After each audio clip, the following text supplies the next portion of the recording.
Hello everyone, Namaskar. Today we will be talking about Siddhi Ganapati, uh, which is related to Punarvasu Nakshatra. Over here, where we discuss the 32 forms of Ganesha. This is your host, Rishi Matalia. Welcome once again. So, last time we saw the Ardra Nakshatra. This time we will be looking at Siddhi Ganapati Punarvasu Nakshatra. One thing to look at it is in the seventh month is where the active life forces, according to medical astrology, during the pregnancy, the active life force is installed. Right? So, in a way to think about it is being related to Mercury, it's like the forces of duality, where the duality becomes more active. Now, the next three nakshatra from Punarvasu, Pushya, and Ashlesha are actually, in a way, in the family of Lord Ram. Lord Ram was born in Punarvasu Nakshatra, Bharat in Pushya, and Lakshman and Shatrugna in Ashlesha Nakshatra. So next three nakshatra, we will be seeing a lot more of Ramayana and those kind of themes. So before we dive into more into the Ramayana and that part of Lord Ram's part of the story, let's look into how Siddhi Ganapati is defined, and let's look into the all the things that Lord Ganesha is holding. So Siddhi Ganapati, Lord Ganesha, is defined as golden yellow. Siddhi Ganapati, the accomplished, is the epitome of achievement and self-mastery. He sits comfortably holding a bouquet of flowers, an axe, mango, sugarcane, and his trunk, a tasty sesame sweet. Now, the mango actually is very good to eat during the as a fruit during pregnancy because it is high in folate and which is a prenatal vitamin. And also dried mangoes can also be eaten during basically long journeys, and it can be even stored easily. So regarding the sesame seeds, which has been specified over here in Ganesha's trunk, it's a very yummy sweet. But before we talk about anything about sesame sweet, it's very important to talk about the allergy which might be there in people who have. Some people have allergy to sesame. So for them, a lot of people might have heard about the epinephrine that is for its treatment. So those people might want to look into the scientific name on any labels, that is Sesamum indicum, and it can also be, by the way, found in cosmetics, medications, and also nutritional supplements. So those who have sesame allergies, I know they might already be looking into this, but just for the information of general people, it's very important that you know that if a person is allergic to sesame, you need to make sure that you're not giving them anything which is sesame in it. But besides that, as it's a story of duality, everything good has also something bad. So now let's talk about the good part of it. So the sources of calcium which has been identified, which are good during the pregnancy, sesame seed is one of them, and as a plant nutrition also, right? And on top of it, it offers relief in arthritis, so long journeys also, right? And it also supports blood sugar regulation for diabetes. This is the sesame cake that we make. It's the way to make it is very simple. You have to take jaggery, which is made out of sugar cane. So the raw juice of sugar cane is called jaggery. and then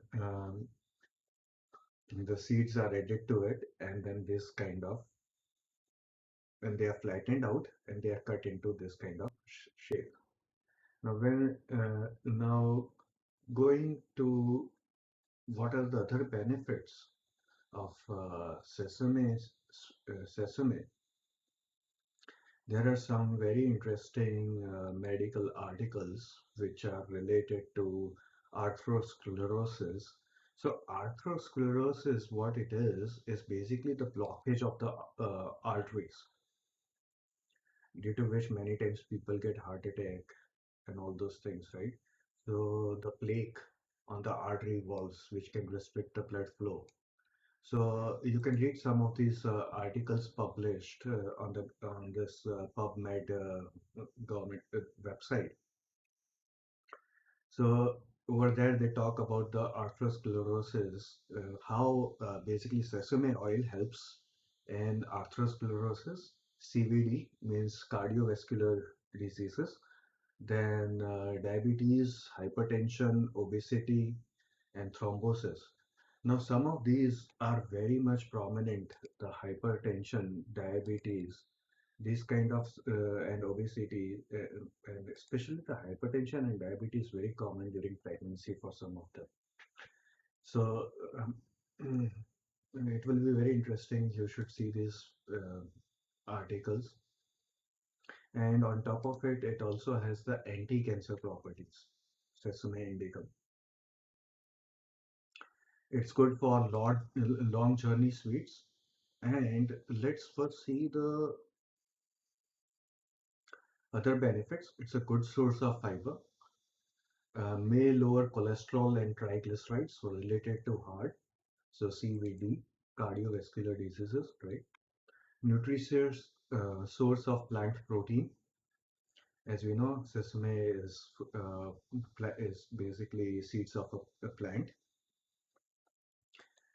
It may help lower blood pressure. So so it helps in hypertension, which it's a big thing during pregnancy, and may support healthy bones. Also may reduce inflammation. So a lot of this sclerosis is a result of also inflammation actually. So sesame oil actually demonstrates the anti-inflammatory property, and it is a good source of vitamin B. Now, vitamin B is basically needed for general metabolic activities. So, any metabolism, you really require good intake of vitamin B. So, eating till chickpeas or you say sesame sweets is good. Now, as you see how it is very much beneficial for the bones, the inflammation, it's good source of vitamin, heart. It's an ideal for not only long journey sweets, but food for wars, because it gives a very huge intake of calories with just a small cake. As you can see, it is made out of sugar cane, the jaggery, right? So when I see this, one thing that what reminds me of the very first thing is the kite flying festival that happens in India, because it is an unbelievable festival. Anybody who goes to India should try to go during the time of kite festival that happens in January 14th. We'll see the significance, why it happens, and what's related to it, how it is related to the festival. But in the kite flying festival, it's a very, very interesting festival where it is very colorful. We have all this Hollywood, Bollywood stars and kites like this, which all of us fly. And being talking about Siddhi Ganapati, Siddhi in a way in a way is something, an accomplishment. So one of the accomplishment that was achieved by India was because of the help of Sardar Patel, the freedom of India, and how he united the whole India. So that's why it is called the Statue of Unity. It is 182 meters. It's the tallest statue in the world, and it is located in the Sardar Sarovar Dam. near Narmada River, and it's near Kevadia colony. Now, you can see over here the kite flying festival going over here, and people enjoying the kite flying. So now, talking about the Sardar Sarovar Dam also, it also is an accomplishment. It is the second largest concrete dam in the world in terms of volume of concrete used to construct dam. The thing is, I am very much connected with this dam because my father was one of the engineers who actually worked on this dam, and I have seen this dam under construction in my own eyes, and I have visited this dam under construction. So I used to be on the construction sites. So this is the night lighting on that Sardar Sarovar Dam. So if you are in India, you should try to visit. There are, as you can see, there are also power stations. So hydraulic power station is there, and also there are guest houses where you can stay and enjoy the nature and the nearby places of Sardar Sarovar Dam. So now getting back to the kite flying festival, that also, which happens on every January 14th, is also a siddhi or an accomplishment for the sun or the earth, right? It is observed each day when the sun enters the Capricorn zodiac or the northern hemisphere. So it's in a way signifies the completion of one revolution. So that's a siddhi, an accomplishment, and it is considered highly auspicious. Now, people who remember Mahabharata might remember that Bhishma Pitama, he left this earth on this day. Till that time, because he had the gift to leave earth and die whenever he wants. So he waited particularly for this day because it's this one of the most auspicious day. Now over here you see in Indian cities how big it is. This is, I think it is Ahmedabad, where people are flying these kites, and yes, these all what you see on the sky is all kites, and this is a lantern where you actually, it's a balloon where you in a way put a light, and and then it becomes like a heated balloon and it goes above. So, and you can see how many people are celebrating it. So this festival becomes like a huge whole bulk celebration. Now that is culture, where everybody is enjoying together. We are all celebrating our the entrance of sun in the zodiac, right? So this is the kind of festivals which you will see in India, and it is very rare to see it in any place in the world. So now coming back to Lord Ram, any siddhi can actually, if you look at it, is because of a guru, because the guru teaches you, right? So the guru of Raghuvansh at the time of Lord Ram was sage Vasishtha, and for some of you who might be from Agnivansh, let's say Parmar Rajputs, Chauhan Rajputs, Solanki Rajputs, and all those, right? For them also, it's the Gotra is going to be Vasishtha. So the Agnivansh, the myth basically goes something like this. So I am basically from Parmar. So I will tell this. Agnivansh myth, which states that the founder of Parmar dynasty was created by Vasishtha from a sacrificial fire pit. So for those who might be from Raghuvansh or Agnivansh, I would recommend them that you should actually read Yoga Vasishtha, because that is might be something that you will connect it with that way faster, because that is directly from the guru of your gotra. Okay, so for Agnivansh, so for Parmar Rajputs, or any Agnivansh Rajputs, for that matter of fact, right? So all of them, they might and for the Raghuvansh, or the Suryavansh, they will connect more with Yog Vasishta easily. So some of the expert from Yog Vasishta, one of them is like this, to just give you a gist of how interesting is Yog Vasishta.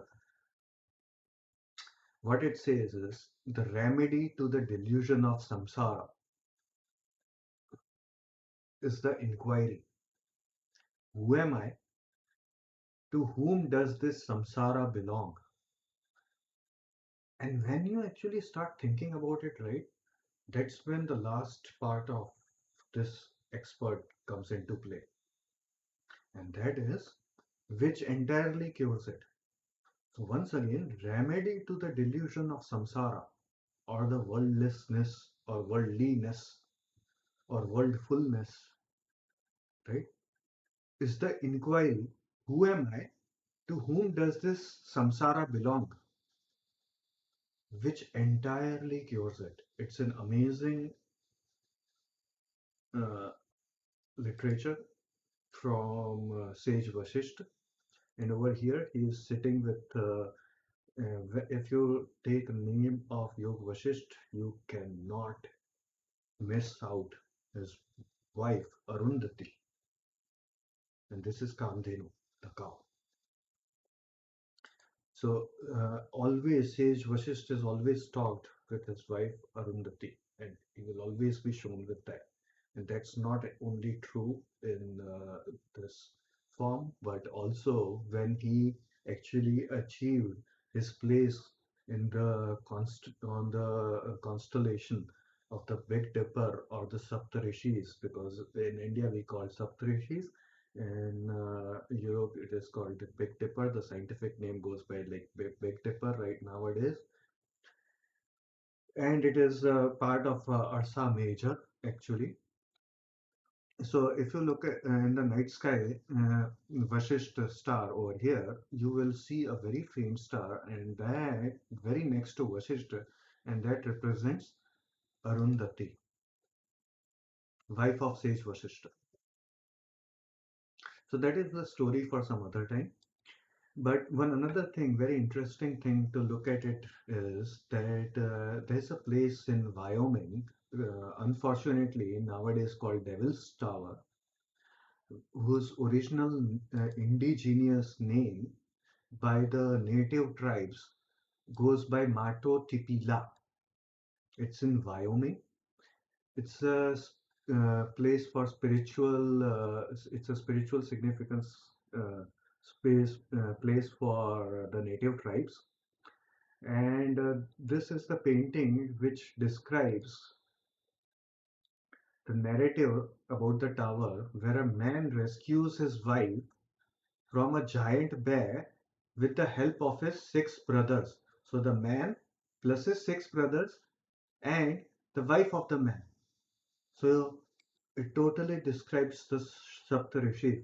So whenever you go to Mato Tipila, please speak Mato Tipila. Please. You should, in a way, what you are visiting is a place which uh, is talking about sage Vasisht. So now going forward and getting back to Lord Ram, to whom where this is the birth star of Lord Ram, and this is where the active life force, the force of duality, is installed.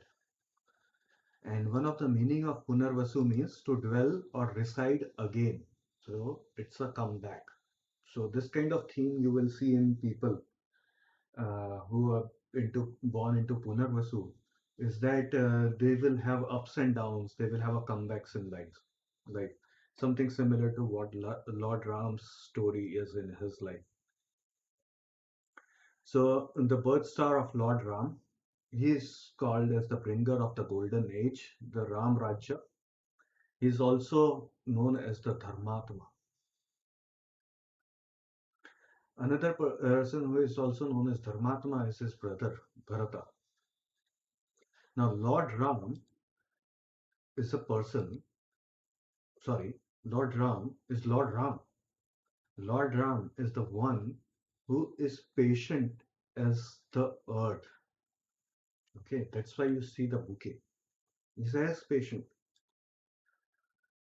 He will give you as earth, right? He's as patient as earth. But if provoked, as fierce as fire, like the volcano when it bursts open, it's as fierce as fire. Now, one thing that people forget about is Punarvasu Nakshatra is in Gemini, and if you talk about Lord Ram, you are also talking about Parshura. Ram and Parshura are actually one and the same. They are both the avatars of Vishnu, so there is no difference between them. One thing to remember is before storm is peace, after storm is also peace. So, storm happens for a reason. So, whenever we talk about Lord Ram, we should also talk about Parshuram. I don't know why people are so shy to talk about. So, that is one thing to remember. Now, going forward, we know the story of Ramayana, and we know that the seventh, the Punarvasu Nakshatra, the planet associated is with Jupiter. So the Brahaspati and the Chandra story, as you know, is kind of a story that belongs to the entrance of the Kali where basically Tara or the emotions by themselves surrender to Chandra or elopes with Chandra. But when Ramayana happened, the day was different. That was the day when it was the Guru was basically given a different respect. It was Treta Yuga, right? So for that kind of people, what things are applicable is more of Ramayana and the understandings from Ramayana. One thing that when we talk about Ram, we should also talk about the accomplishments of Ravana. So the Ravan is also was a worshipper of Lord Shiv. He was a bhakt of Lord Shiv, and he was also blessed by Lord Shiv. So we'll talk about the story, and he is also the writer of Shiv Tandava Stotram. So why he wrote that and how it helped him, that is the story where we talk over here. Now this temple, Ravana Graha Ananamallayar temple, Tirunamalai. Now that temple shows that there is a story where Ravan actually tries to basically move Mount Kailash away from his path and tries to uproot it, and basically that's when Lord Shiv gets angry, and basically the Kailash mountain again sits on top of Ravan and he was unable to escape. So that's when for thousands of years he basically sang in the praise of Lord Shiv, Shiv Andava Stotram, and when Shiv was pleased, he basically what he did is he said, okay, you can go back, that's fine. And I'm impressed with your uh, as, ascetic sacrifice. And so I will give you a weapon called Chandrahasa, an indestructible weapon. Okay.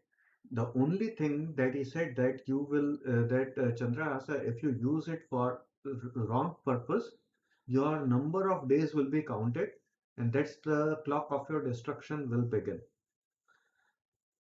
That's what Shiva told Ravana. Now we know the story. Now to cut short some of the stories, now we know that Ravana actually used Pushpaka Viman to abduct Ma Sita. Now Pushpak is like some kind of swan, right? So that is why the even if you look at it, the bird associated with this nakshatra is a swan. So Ravana abducts Sitama in the swan, the Pushpak Viman. So as I told before also, right, we should like kind of might be split this word Ravan. So Ra means Rahu, and the one means forest, the forest of Rahu. So that is something similar to all the egoness that is filled in us, right? And the ones that we talked about, the Khandava forest, the spirituality. You can look into the Kritika Nakshatra or Bhakti Ganpati, where you will find the story about Khandava forest and the spiritual significance of Khandava forest. So Ravan, Ra, Rahu, one, right? So he abducts her in Pushpak Vimana, and then we know that there was a bird called Jatayu who interfered to save Sitama, and Ravan used Chandrahasa to kill Jatayu. Now Chandra, now you see again, now split this word, right? It's Chandra, so something related to mind. Hasa actually in a way means the smile, so it's in the in a way a symbol of a sickle, which can be used either to basically even have the harvesting done, right?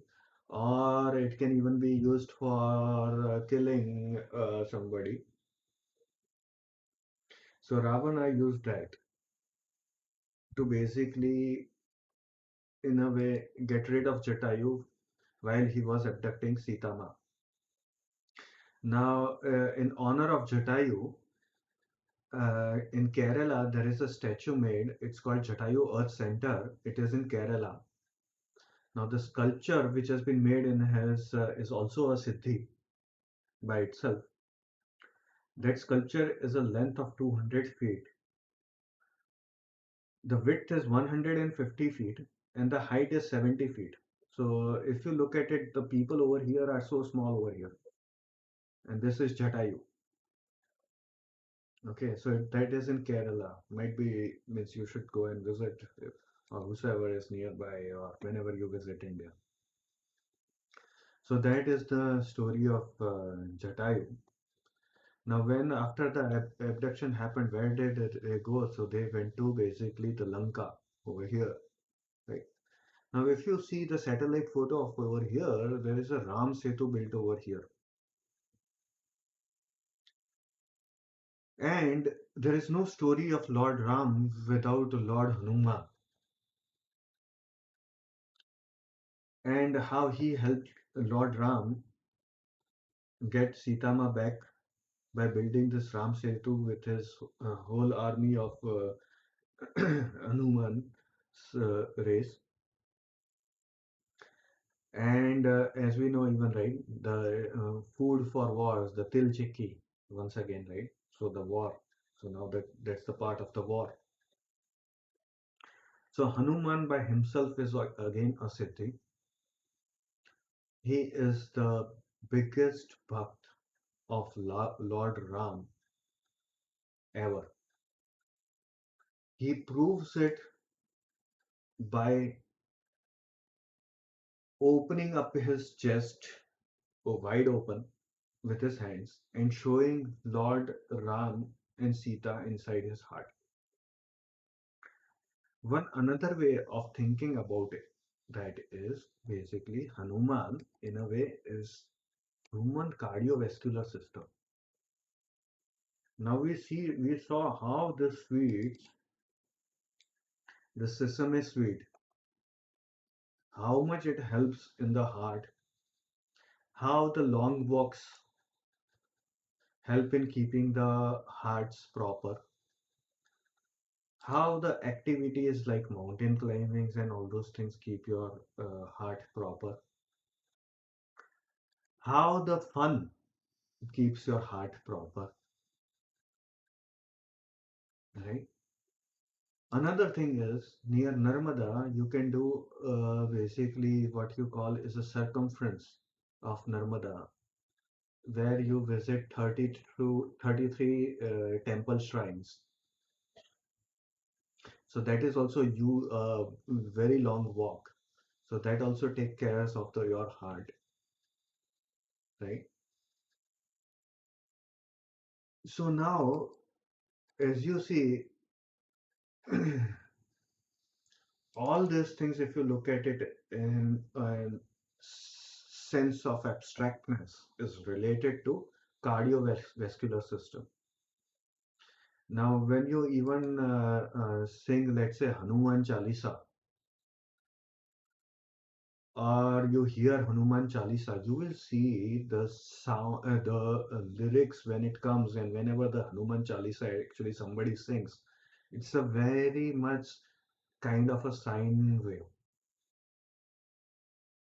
So it kinds of symphonizes and has the rhythm of the heart or the brain and everything settles down. So where the ego is without anything, without it's egoless, right? When if you remember, Ravan tried to insult Lord Hanuman without giving him a seat. So what he did is he just created his own seat. So what I feel is also these people who are born in Punarvasu Nakshatra, once they understand the nitty integrities of life, it is. I don't think so. It would be possible for anybody to insult them in a way. So that might be a good thing for Punarvasu Nakshatra people to be worshipping Lord Hanuman. So it's a long story to talk about the whole Rama and how the whole thing happened later. But this is pretty much the gist of how Ramayana and Siddhi Ganapati and Punarvasu Nakshatra, the birth star of Lord Ram, comes into play with Siddhi Ganapati. Now, another thing that is connected with Punarvasu Nakshatra are the bamboos. Now, in a way, height is an accomplishment nowadays. A lot of people see it because of basketball players and all that stuff. But one thing people misunderstand is that extreme of height or the lower height, right? So based upon your placements and afflictions, the height will have an effect on your arthritis because a long, very long height or very short height have arthritis into play. So based on your the afflictions on this nakshatras or whatever, right, which is related to bamboo, which is again a replication. So Punarvasu is like replication in a way, right? Once again, dwelling inside, for loop, which loop, if loop, computer science. So in case of arthritis, what helps is actually the sesame oil. You can read a medical article on this website related to how sesame oil helps in arthritis. And one another thing to consider for everyone is that when we actually worship, a lot of us put this incense sticks. So nowadays, these incense sticks, when they come, A lot of them have bamboo as their base wood. Now, Siddhi Ganapati is accomplishment or accumulation, as you see in this bamboo, and the evolution in a way. Because when you hear the Ramayana story, you will hear about Lord Ram even breaking the bow. So over here, when we should these incense sticks when we use, we should not use the ones which are made out of bamboo wood, which you will normally find in US because it comes from a specific place. So what you should actually use is incense. Nowadays, they from India they come without the wood. Incense sticks without the wood. You should actually use them rather. So this is pretty much it for Punarvasu Nakshatra. The next time we will cover is the next one, which will be related to the brother of Lord Ram, uh, Bharata, um, who was the the representative king in the absence of Lord Ram, and how he governed India during that time. So we will glance into it the next time in the next session. Thank you very much. Namaskar.